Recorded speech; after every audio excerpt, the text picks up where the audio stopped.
Hey everyone, welcome back. In the first part, we have completed this user form, and now in this video, we'll be working on this sign up form. Okay, so let's begin. So for creating sign in form, we have created this signin.py Python file, right? And now for creating sign up form, we'll be creating one new Python file which will be signup.py. Okay, and for creating the graphical user interface, we'll be simply importing Tkinter module, just like we have imported here in the sign up form, right? Now we will be creating the window in the same way, just like we created in the previous video. So here the window name will be sign up window, and we'll be simply using this tk class, and then we need to use main loop method which help us in viewing our window. So if I'll run, you'll see the window. Now I need to add this background image. Okay, so firstly we'll be importing this image. So I'll write background equals to image tk class, but I cannot use this class directly. In order to use this, we'll be importing it from PIL. Okay, yesterday we had installed pillow library, so inside that only we have this image tk class. So I'm using this image tk class dot photo image class. As you know, image tk class is required if you are working with JPG file. If you are using PNG file, then this is not required, only photo image class is required. And to this photo image class, we need to pass the file name, which is bg.jpg. Now we have created the image object. After creating the image object, now you need to create a label, and on that label you need to add this image in order to see it on your window. So I'll be creating a label here, and this label will be inside my sign up window, and the image on this label will be background, and then I'll simply grid this. In the signin.py file, I have used place method, but this time I'm gonna use grid method, where I need to pass the row and the column values. Okay, but if you won't pass any row or column value, by default it will take row 0 and column 0. So if I'll run, you can see the image is added successfully, and the window size is automatically increased because we are using the grid method. Okay, now let's change the title and disable this maximize button.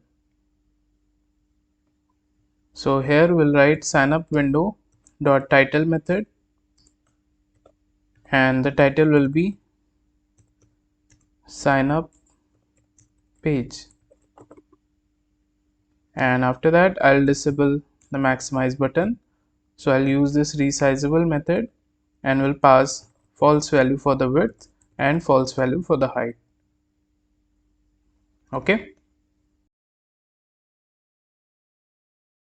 here you can see that everything is in the form of rows and columns, right? So in order to place, this time we will be using grid method because it will be easy to use here. Okay, so firstly we need to create this heading, create an account, and it will be placed at row 0 and column 0. But if you will mention row 0 and column 0 directly, then where you will see this, let me just show you. So what I'm going to do, from this file, I'm going to copy this heading, okay, where the title was user login, and I'll do the changes here. So let me just paste here, and instead of login window, this label will be inside my sign up window. Then the text will change to create an account. Okay, let's keep font as it is, and then the background color and the text color also as it is. Okay, and now let me just use grid method.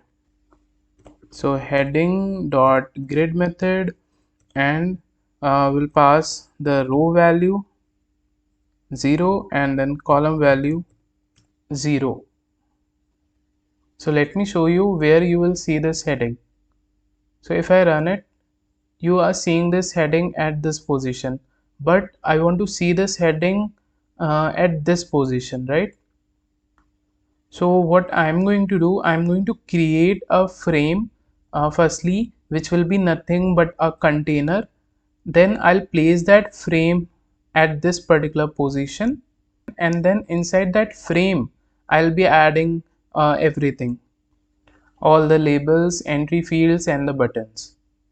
Okay, so let me show you how this will be done. So instead of adding this heading label directly on my sign up window, firstly I'll be creating a frame,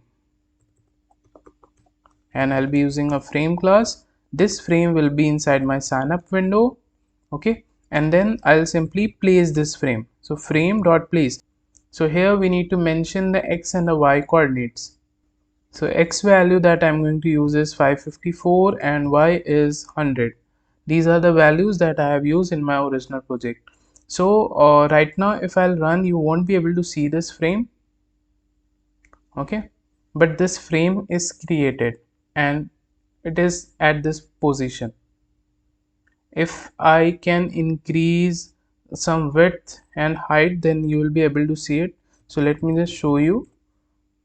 So I'll change the width to 50 and I'll increase the height to 20 just to show you, and also I'll change the background color to red so that you can see where it is getting placed. So yeah, this is the position. So you can see from where this frame is getting placed at this position. So this is nothing but 554 and 100 value.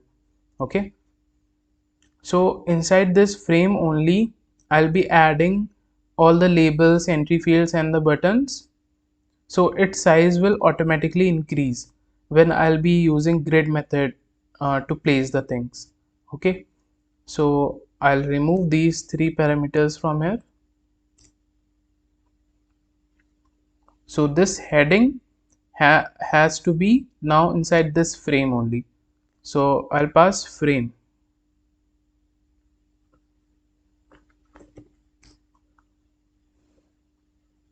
Okay, so I'm adding this heading inside this particular frame.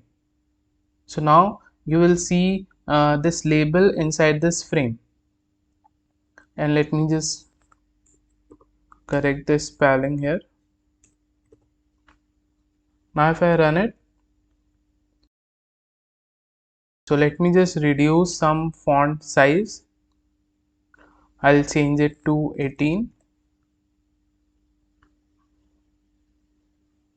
Yeah, I think this is fine. And also to this label you can provide some horizontal spacing and the vertical spacing with the help of pad x and pad y. So to this grid method we can pass pad x equals to 10 and pad y equals to 10. Yeah, like this. Okay, and we also need to make this background color of the frame to white. Okay, right now it's a bit gray, so here I'll change BG to white.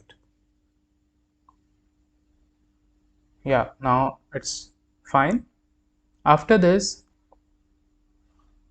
I need to add this email label, and just below it we'll be adding its entry field where you will mention the email address. Okay,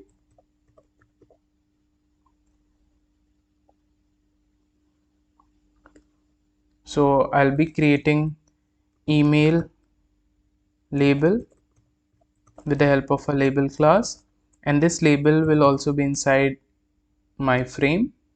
Okay, then the text on the label will be email. After that, I'll provide font for the text, so I'll copy the font from here only, but I'll change the font size to 10. Okay, and then I'll simply grid it. So I'll write email label dot grid method, and I want to grid it just below this heading. Okay, so row value will change simply, and column will be 0 only, and then you can provide some padding, but that we can check how much padding will be required. Based on that, we'll add the values. So yeah, we are seeing this at the center here. Okay, but I want to see it on the left hand side. Okay, in order to see it on the left hand side, you'll have to use one sticky keyword argument, and here you need to mention the direction. So west is nothing but the left side, like this. Okay, and then if you want some spacing, horizontal spacing, you can provide that. So I'll add pad x equals to 25 pixels, like this. Then I'll change the background color and the text color. So background color I'll make white, and the text color I'll change to fabric 1.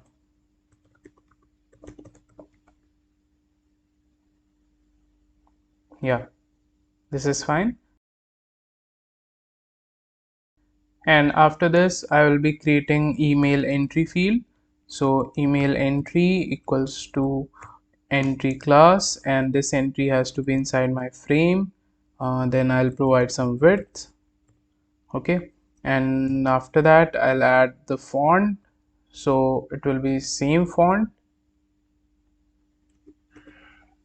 and then I'll simply grid it. So I'll write email entry dot grid method, and here the row value will change to 2, column will still be 0. Okay, uh, then I'll be adding some padding, but before that let me just run and show you. Yeah, so this is how it looks. Let me just provide a sticky west value here also. So sticky equals to w, and then I'll be adding pad x just like I added here, same padding. Okay, yeah, this is fine. After that, I'll change the background color of this entry field to fabric 1, and the text color will be white. So FG will be white and BG will be fabric 1,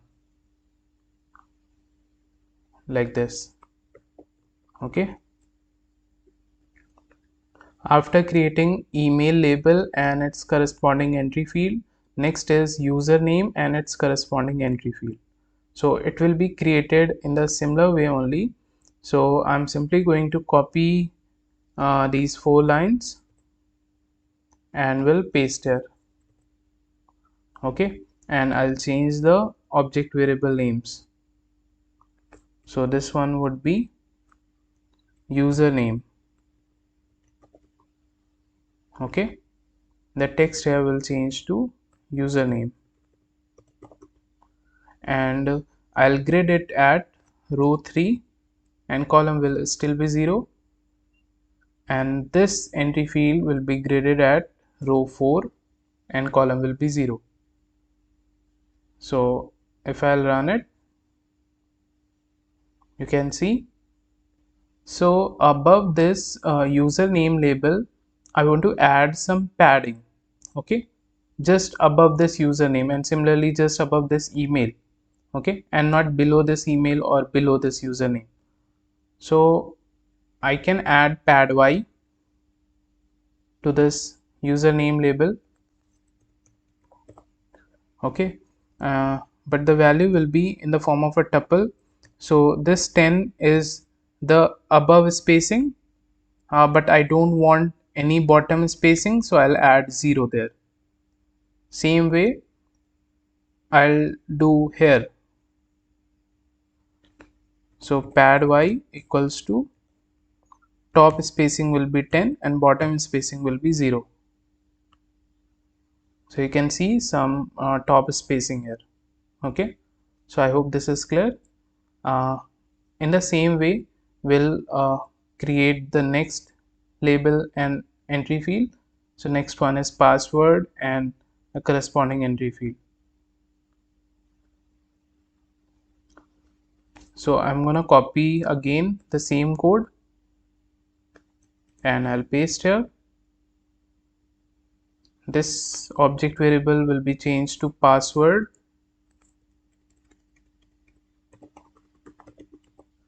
Okay, the text here will be changed to password. Row value will be changed to 5 and here the row value will be changed to 6. Everything else will remain as it is.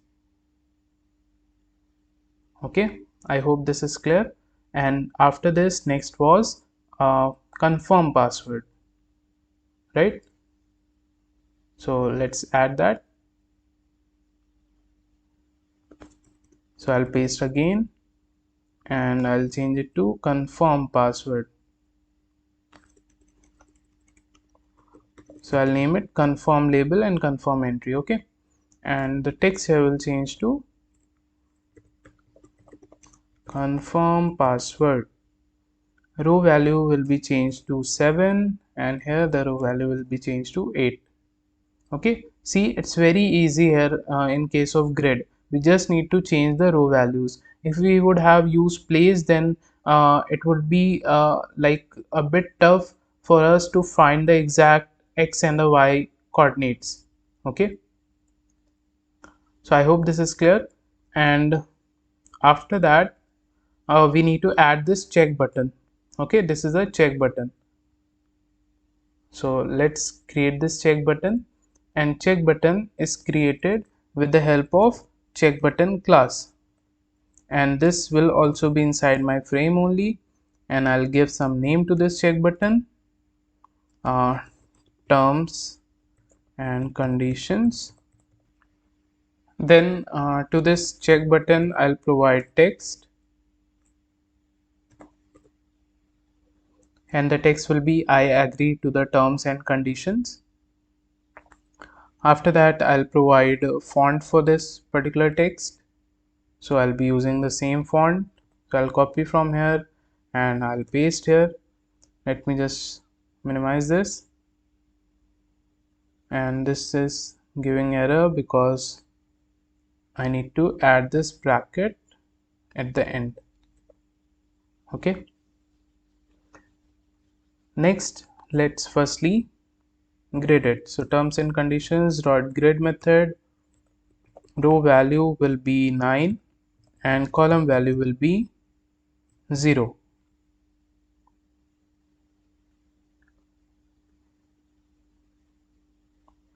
So here we are seeing this terms and conditions. Okay, let me just decrease the font size to 9,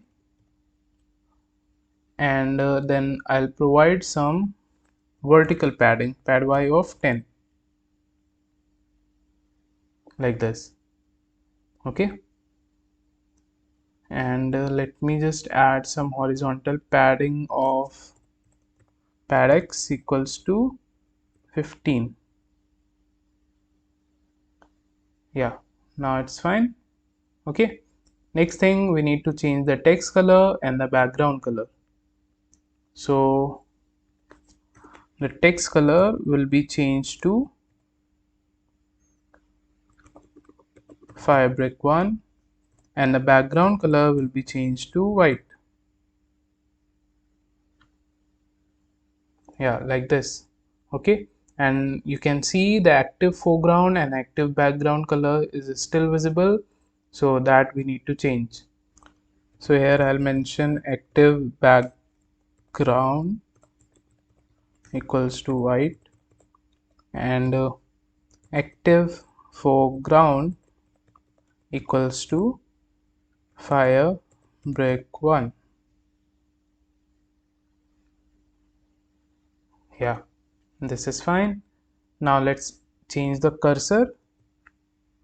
So cursor equals to hand 2. Okay, perfect.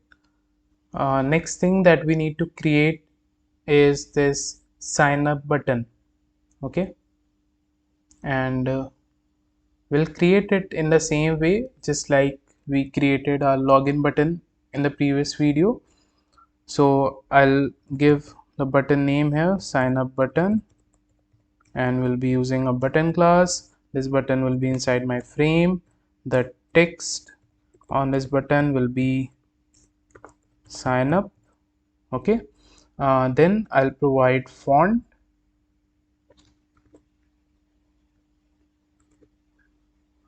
Let me just change the size to 16, and I'll make the border 0.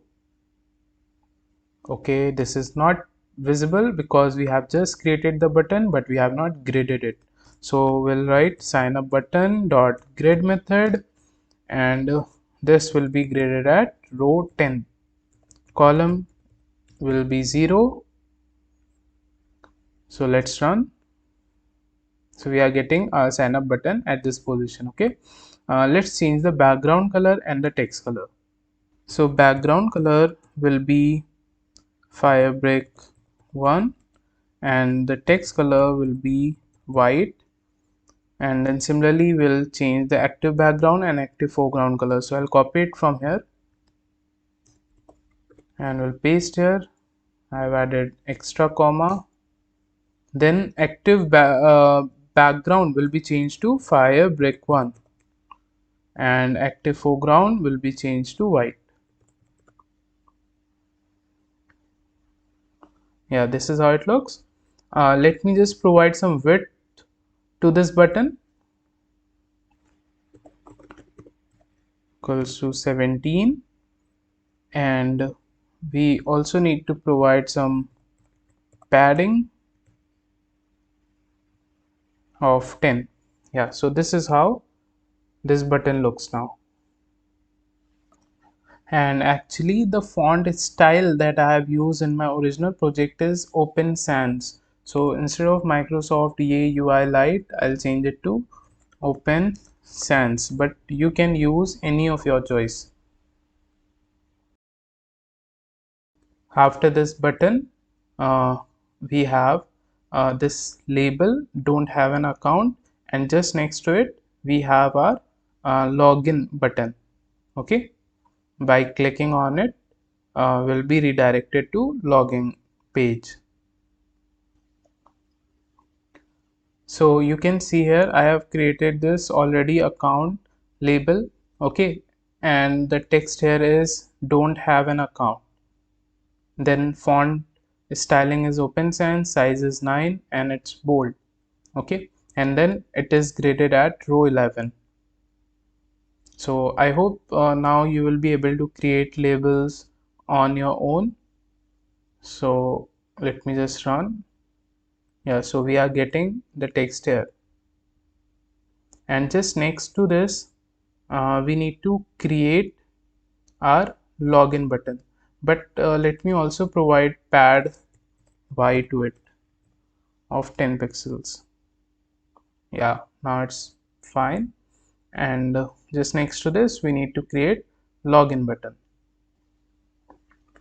So I have created this login button where the text is login, font is Open Sans, size is 9 and it's bold underline.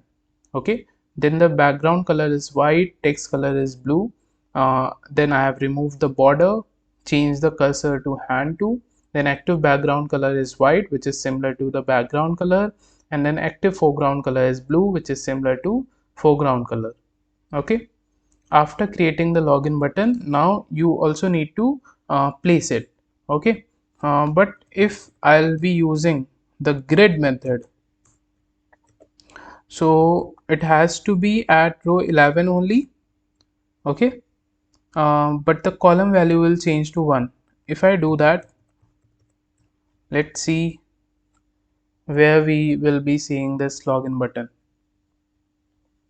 So we are seeing this login button at this position, and we wanted to see it here just next to this don't have an account. Okay, because if you see, everything was at column 0 till this position, right? So column 1 is starting from this position. Okay, so that's why this is creating an issue here. So what we can do, so instead of using grid method, I'm going to use place method because I want to place this at some particular position.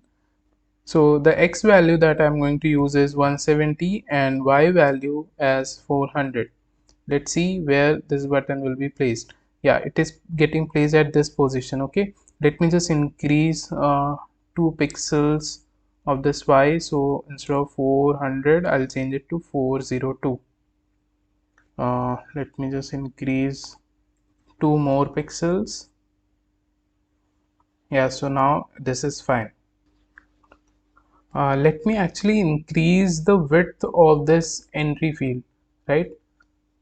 So what I'll do, the width that I have used here is 25. Let me change it to 30. So what I'll do, I'll press Ctrl R and here I'll pass width equals to 25 and I'll change it to width equals to 30.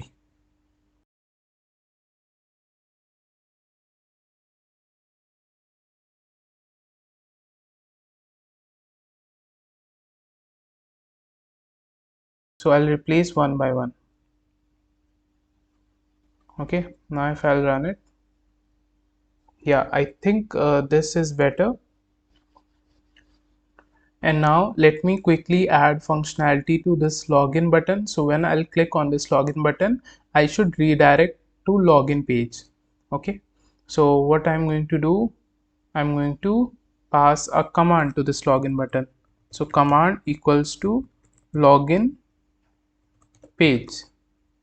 Okay, so I'll go at the top here and we'll write def login underscore page,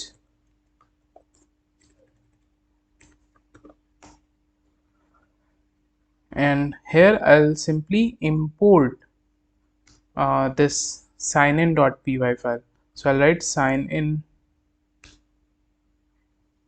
and before you see the sign in page, you also want to close this sign up page, right?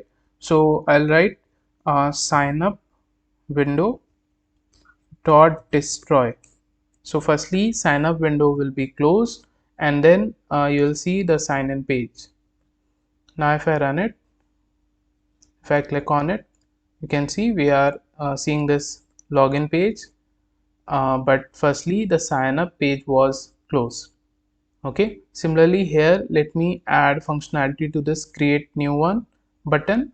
So once I'll click on it, I should see sign up page. So I'll go to signin.py and here uh, at the end I'll provide command equals to sign up page. Okay, and here I'll write the function def sign up page. So again here firstly I'll close our login window and then I'll import this sign up file. Okay, so you'll see that sign up page. Let me just run it again. So once I'll click this login, you will see this login page, and once I'll click this create new one, you'll see this sign up page. So I hope till here everything is clear. In the next video, we will see how we will be storing the user data in MySQL, and with the help of that data, how the user will be able to log in. So see you in the next video. Thank you for watching.